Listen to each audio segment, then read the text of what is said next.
encourage your soul, enlighten your mind, and empower your faith. This is the Light Network.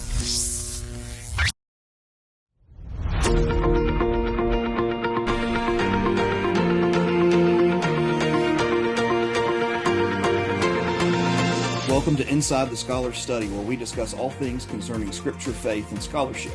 My name is Brad McNutten. If you're ready, we're going to go inside the Scholar's Study, and we're going to continue the discussion of last week. Of course, this year, or this season, I should say, we're discussing New Testament textual criticism, and we were talking about streams of evidence in the last episode, and so now we're talking printing press, things along those lines. Yeah, we'll start with printing press as, of course, a major event in world history, and God bless them. Do what? God bless those people. Yes, absolutely. And certainly a major event in the subject that is our topic for this season, the New Testament textual criticism. So, all right. So, of course, it's Johannes Gutenberg who is given credit for the printing press. Okay. 1450 or so is our time period. All right. So 15th century. This is in Germany, Mainz, Germany. Gutenberg, of course, the first book off the printing press is the Bible. It's the Latin Vulgate. It's the Gutenberg Bible.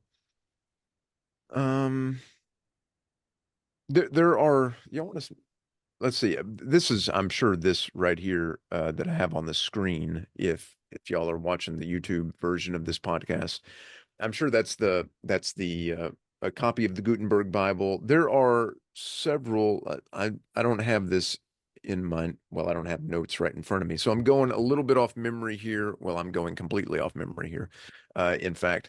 But what was it? The original printing of the Gutenberg Bible, I think there was like 180 that were printed, and currently, of course, this was only it was about 600 years ago, but there are, I don't know, a couple of dozen, I think, that are extant.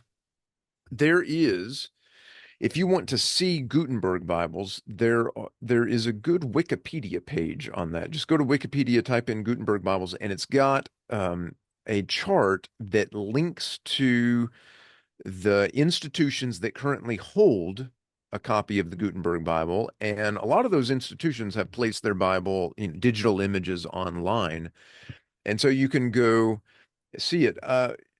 49 copies is what one site 49 says. copies are extant. I wonder if that is substantial portions of the copies.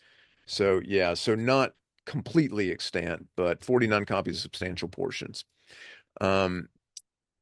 Now, some time ago, I would have recommended to you that you go to the British Library website. They have 2 copies, but the reason I'm a little hesitant to do that is because there was a cyber attack on the British Library website some months ago, and it all came down, and I'm not sure if they have it back up. I mean, portions are back up. I'm not sure if it's all back up yet or whatever, but once it is available, surely it will be available if it's not now. That's nice because they have 2 copies. One is on vellum and one is on paper of the Gutenberg Bible, and you can just see what those editions look like. And plus, I mean, you can choose your book to go to. The navigation of it was really nice on the British Library's website. But there are a bunch of other online editions of it. All right. I said Johannes Gutenberg invented printing. I think, that's not exactly true, or not exactly the way to say it. Printing was available as a technology before that. My understanding is maybe 500 years earlier, even in China, but that, I believe, was wood block printing. Wood block printing. Now, I think this is how that would go. Imagine getting a block of wood and then carving into it so that the letters like sort of stand up, you're carving away everything that's not a letter, basically. So, the alphabet, or I guess in China, the characters that they use Yeah, and that's not on an just a simple alphabet we're talking there. yeah. So you're carving it away so that the what you want printed is standing up away from the wood. And of course, you got to do it backwards, right? So that if you present it in a mirror, it would look right, because that's essentially what's going to happen. You're going to put on that wood block, you're going to put ink all over the letters, and then you're going to press it down. So press. And what is left is printing. So it's a printing press, but it's wood block printing. And you're pressing it down just like a stamp that maybe you had as a kid or your kids have now. You press it in the ink, or you put ink on it and you press it down, and what is left is a sheet. Now, what are the problems with that? Well, I mean, my understanding again is in China they had this technology. It just wasn't used very often. It did not come anywhere close to replacing writing by hand. And we can probably imagine why, because once you get that one woodblock carved for your one sheet of paper, well, that's just one sheet of paper. And you've got to do it again. You've got to carve a whole. Now, if you want, 100 copies of that one sheet of paper, well, that's great. You don't have to copy those 100 copies by hand. You can just press them 100 times and you've got it. So it might save you work on that way. I don't know. Carving a wood block and then pressing it 100 times. Have you saved yourself any work? I don't know. Maybe It this is brings a whole new meaning to writer's block, you know? Sorry. nice. Nice. Yes. Very good. I mean, I would give up. I wouldn't even make a sentence. I'd be like, okay, I'm over it. Yeah. Like I say, I mean, it didn't become super popular in China, in medieval China. So there we can imagine reasons for that. Plus, I think once you have, and we can imagine this as well. Once you have used that wood block several times, once you have pressed it down, the wood itself is going to get a little funky, a little warped, and the ink is going to go on a little bit blurry. So you had all these issues with it. The technology of woodblock printing was there. I think maybe it had come into Western Europe as well, that people were aware of it, but it just wasn't considered to be all that useful. So, but it is printing. So again, from my understanding, what Gutenberg can legitimately be credited for is the invention of movable type.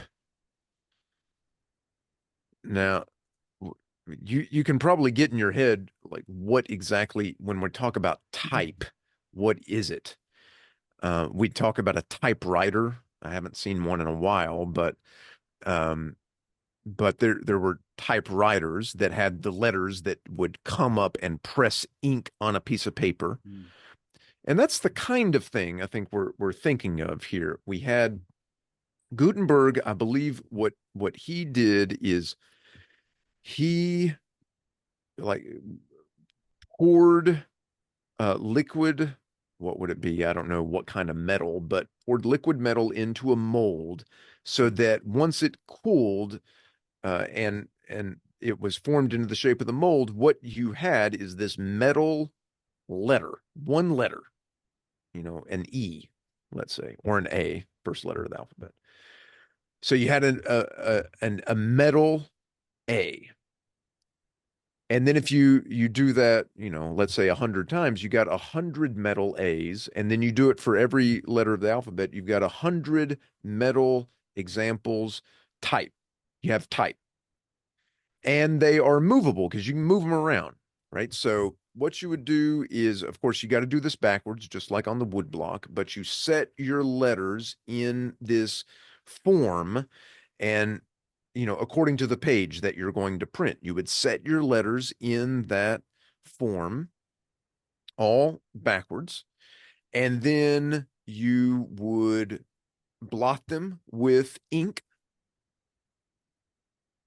and and and then your paper goes on top of them.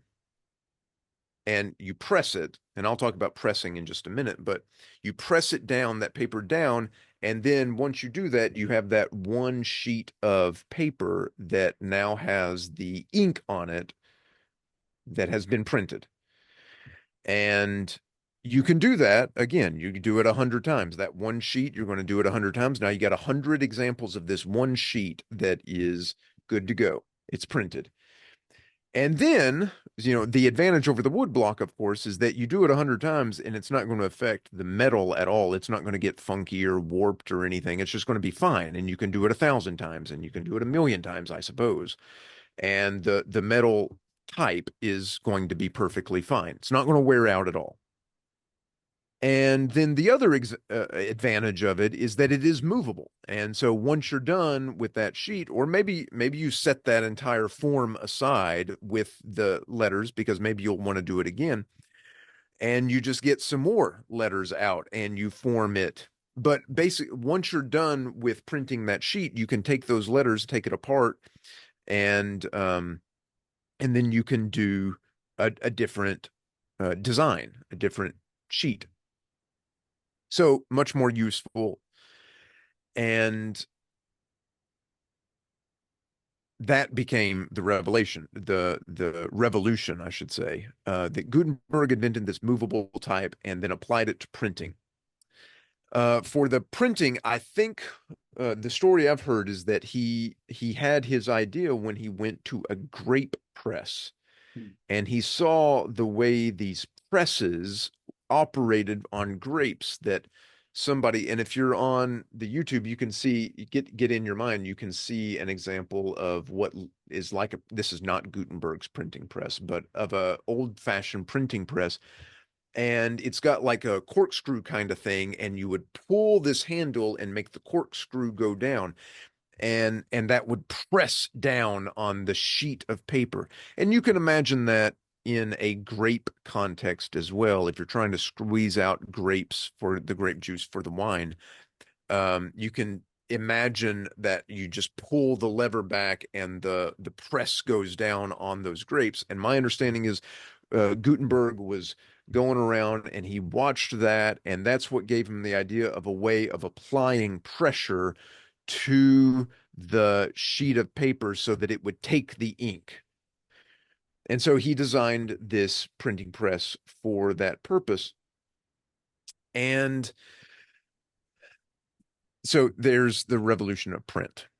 It's about 1450. So 1456, I think, is the year that I often see for the printing of the Gutenberg Bible. Of course, it's a big process. The Gutenberg Bible has a lot of pages to it, and there's a lot of work that goes into designing each page. It was a revolution for different reasons. Of course, the Bible that comes off of it's printed, but then there are people that come back in and they will illustrate it. So that's by hand, like illuminate. And it's a pretty expensive product. I mean, certainly if you want a Gutenberg Bible today, but even at the time, it's a pretty expensive product. I'm not sure if it was, and I think this is known, but I myself am not sure whether it was so much cheaper than having a scribe copy a manuscript by hand at the time. Maybe it was. But these were supposed to be luxury goods as well. I mean, Gutenberg wanted to compete in that world, in a world in which people thought of books as luxury goods, luxury items, not cheap items, just real high quality items. So I still like to think of them that way. Yes, right. I don't like cheap books. Yeah. So, so it's the advantage is not necessarily that they're so much cheaper. Although maybe that was part of it. They could be mass produced in a way different from hand copying. So that was something to consider. But one of the significant differences between manuscript culture and print culture as it has become is that Gutenberg was able to produce two copies of a book that said precisely the same thing. And that had never happened in the history of the world before that point. Before that point, it's manuscript culture, and scribes are copying by hand, and there is always going to be a difference of some kind, probably a lot of differences between one copy and another. Ancient people were aware of this. Ancient people knew that when they picked up a copy of whatever book, that if they really wanted to study that particular book, and let's say it's a book of the Bible, if they really wanted to study, maybe they have a copy of Paul's letters. If they really want to study it, then they've got to get another copy of Paul's letters and make comparisons because they know that the scribe has made some mistakes. I mean, it's just the way things are. And so you want to make corrections to your manuscript. That's one of the first things you do as you study a biblical book, is you make corrections to it based on another manuscript. But with Gutenberg, he was able to produce two copies that said the exact same thing. Now, I think, actually, just to caveat that, nuance it a little bit, that was not an immediate result of Gutenberg's, because even Gutenberg went in during the process of printing and would like make changes so that if you have two different copies of Gutenberg's Bible, it might reflect a change in one over against another, because he could go in and correct a typo or add something in even during the process of printing. He'd just move that type around, and then the next copy of that sheet would say something just a little bit different. But it developed, eventually this revolution in print developed this expectation that if I have a copy of Harry Potter and the Chamber of Secrets and you have a copy of Harry Potter and the Chamber of Secrets, our copies are identical in wording. Even if I got a copy printed in 2002 and you got a copy printed in 2015, still the wording is going to be precisely the same. Even if it looks different, even if the page numbers don't match up, the wording is precisely the same. And we've got this expectation of what a printed book is like, and that is owing to the fact that it's printed and not copied by hand. So And we have that's, talked. Yeah, go sorry, ahead. that's for better or for worse. I mean, we've had Bibles that, due to typos, endorsed adultery, endorsed Yeah, that's right. Yeah. killing people, Yeah. so you leave out a knot there in the Ten Yeah, yeah. Commandments, and Right. Yeah, if you want for to know better or for worse. what Brad is talking about, go to Wikipedia and look at the Wicked Bible. Mm. And I think it's 1631. The seventh commandment left out the not, and created a whole different commandment there. So, so before that point, you just know that books are going to be different in different copies. And that's what we're dealing with when we're talking about textual variants. That I'll stop sharing my screen here. And so just think through. Um, so Gutenberg, the year is 1456, and let's just think about what he would have done. He has invented this new technology, movable type. He's got his printing press ready. He wants to print a book, but how does he know what words to arrange his type into? Well, he's got to go get a manuscript, right? He wants to print the Bible. That's the first thing. Of course, it's the Latin Bible. It's not the Greek Bible. We will eventually, in this series, talk about who was the first guy who printed the Greek New Testament. That guy's name is Erasmus, but that wouldn't happen for about 65 more years after Gutenberg invented the movable type and the printing press. So Gutenberg himself is dealing with the Latin Bible. He wants to print the Latin Bible, but how does he know what words to arrange his type into? He's got to go get a Latin manuscript to do that. And you just think about that. Is he likely to go get the earliest, best Latin manuscript that exists in the world Or is he likely to just go get some Latin copy of the Bible that happens to be lying around? Maybe he borrows one from the church. I'm sure some people know where he got his copy of the Latin Bible from to print the Gutenberg Bible. I don't know, but it's not likely to be an early and a great example of the early Latin Vulgate. It's going to be a more recent thing because Gutenberg himself he's not a historian, he's not a textual critic. He is an inventor. He is a merchant. He wants to make money on his new invention. And so he's not so much concerned with what the actual wording is. He just needs something to print. Well, I think that helps us think through why is it that that our Greek New Testaments keep evolving and we keep having new editions. We talked about that a little bit with the discovery of more manuscripts, but sometimes people get a little hung up is why do the older English translations, why are they considered maybe not as good, not as close to the text of the New Testament as the later English translations? Since the older English translations are literally closer to the time of the text of the New Testament, why would it not be that they are also just better and we accept their text? Well, just part of the explanation for that is just the nature of the case.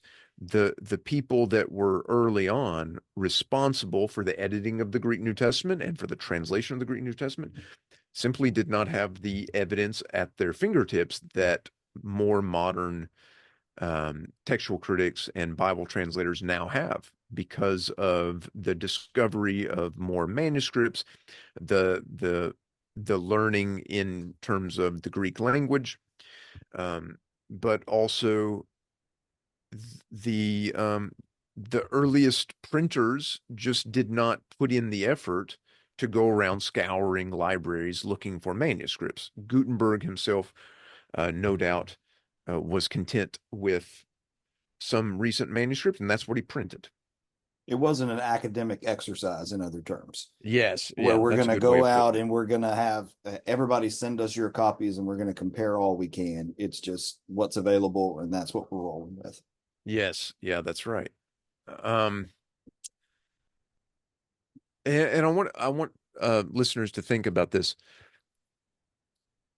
I have had I don't know how many Bibles I don't know how many Bibles I've owned in my lifetime, but as far as like Bibles that I have actually used that have been my main Bible, oh, I don't know, since I was, I guess, 15 or so, I've probably had maybe four or five that were my main Bibles. How many would you guess about yourself, Brad? I don't know. When you're a young preaching student, You go through them or yeah, you see, you're still experimenting with a lot of things. So you think this one yeah. and then that one. I would say since I have been preaching, I had a Cambridge Bible that I used for a good period of time. And so in preaching, I've probably had three major Bibles, Mm. and two of them are identical. So Okay, so that first one you had while you were preaching, what was that kind of Bible? it was a Cambridge King James. And when you stopped using it as your main Bible, Mhm. did you throw it away? Oh, no, Is it in the trash somewhere in a dump or it's right here on the top of the shelf. you actually just put it on the shelf. You've still got Mhm. it. Yes. Yeah.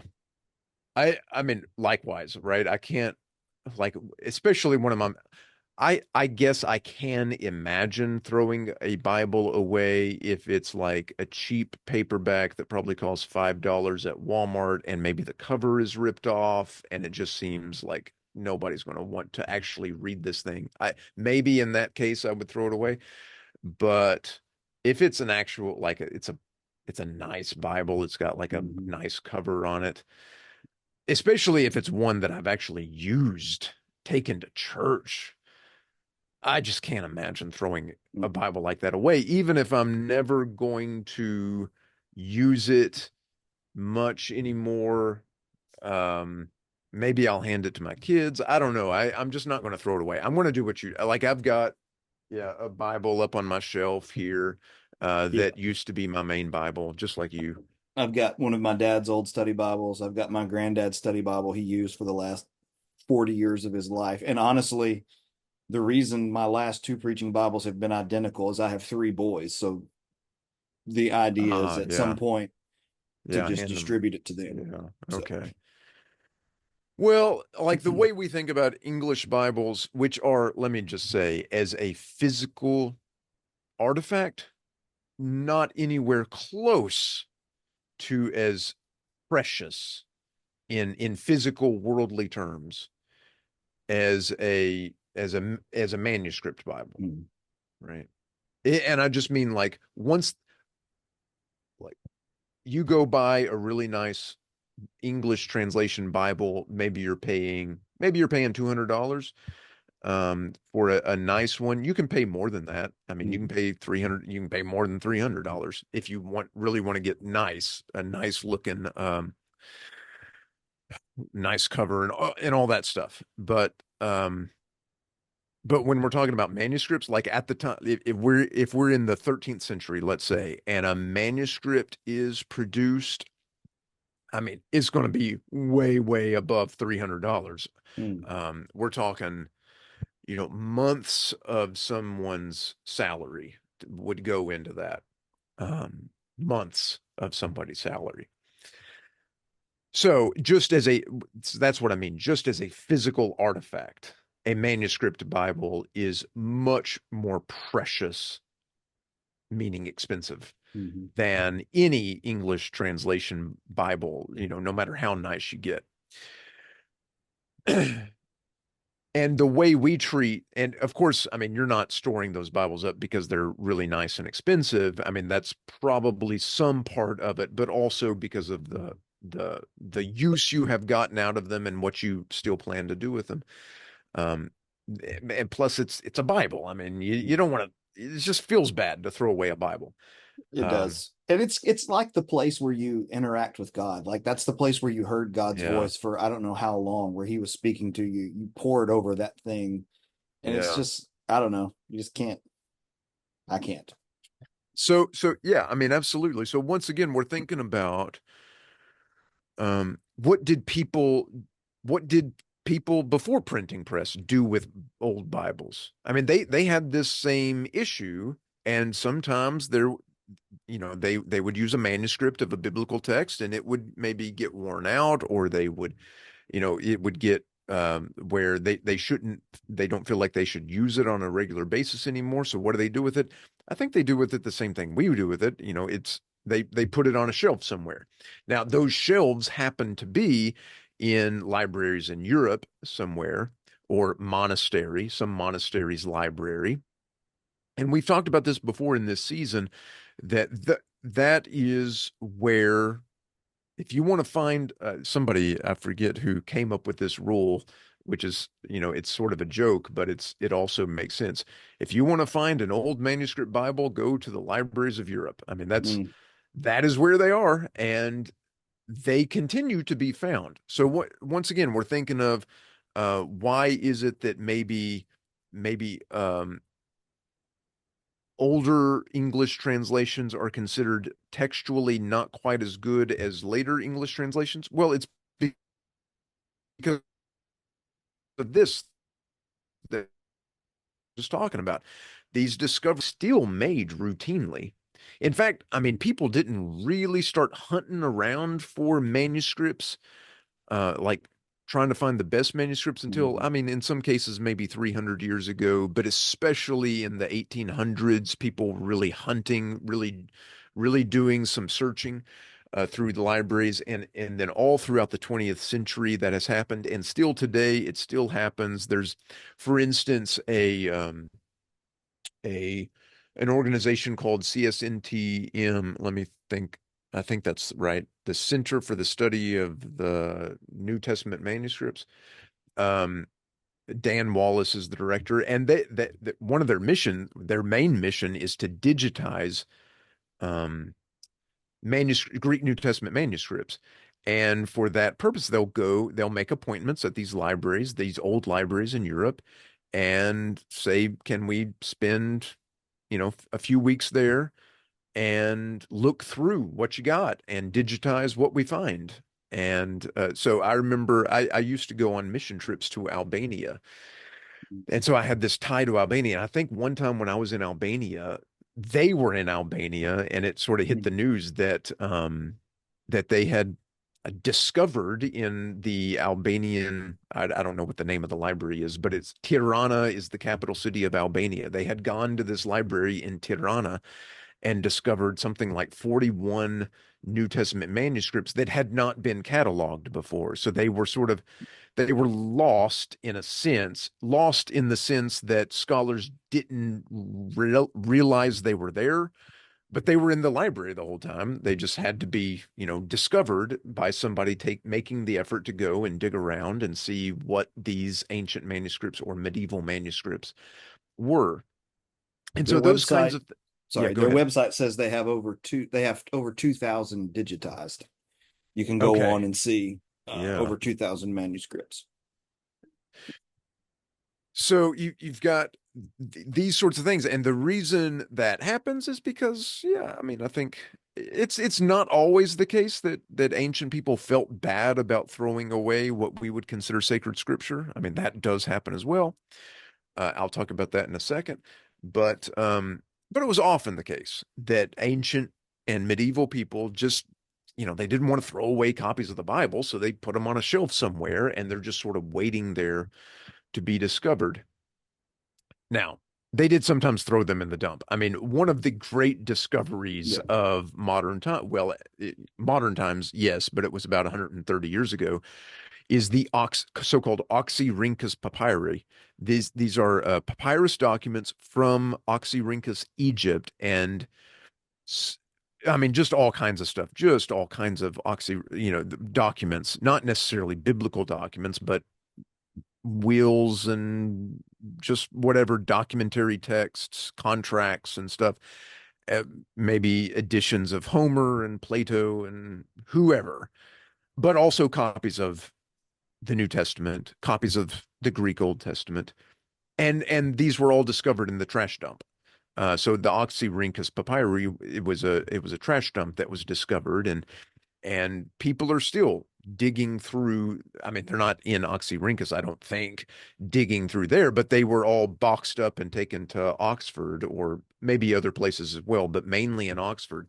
And there are just loads of papyri that people are still going through and trying to figure out what was all this that was thrown away in the ancient Oxyrhynchus dump. So sometimes these kinds of things did get thrown away, and some of our great manuscript discoveries is precisely from an ancient dump, but oftentimes they were just stored away. And so again, as more of these discoveries are made, it allows us to get a better sense of what the precise wording of the text of the New Testament was, and helps our English translations to be a little more secure, a little um, closer to what the original was. Not in any major significant ways. I've already mentioned that there are a few major variants, but most of what we're learning is, fairly low level, but still helpful. I guess that's about all for today, Brad. Okay. All right. Thinking through the printing press. I mean, uh, my office, somebody asked me the other day how many books I had, and Hmm. well, I love the printing press. So, um, and I even appreciate the digitized versions and the things we're able to do with them, but it's not a book in my hand. So, Yeah. anyway, it has really changed a lot of things. It was revolutionary, not just in realms of theology. It was revolutionary just in the mass production and spread of information Hmm. and all different types of things. It has been a tremendous moment in history. But anyway, Yeah. um, we want to remind you that each episode of this podcast is released on Wednesday. You can find them on our website at thelightnetwork.tv. You can social media platforms will alert you to their release. You can go into any podcasting platforms and they will, you can like, subscribe, follow, and they will send them directly to you. Of course, you can listen to them on demand. And then, of course, the video version will be available on YouTube. And that's something new that we've added this particular season. And really, with this particular study, it'd be kind of difficult to do some of this just audio, to see some of these manuscripts and things along those lines. So this is adding another element that I think is beneficial. You can email us at scholars@thelightnetwork.tv. And we're grateful you were with us today and hope that you'll join us next week as we go back inside the Scholar Study.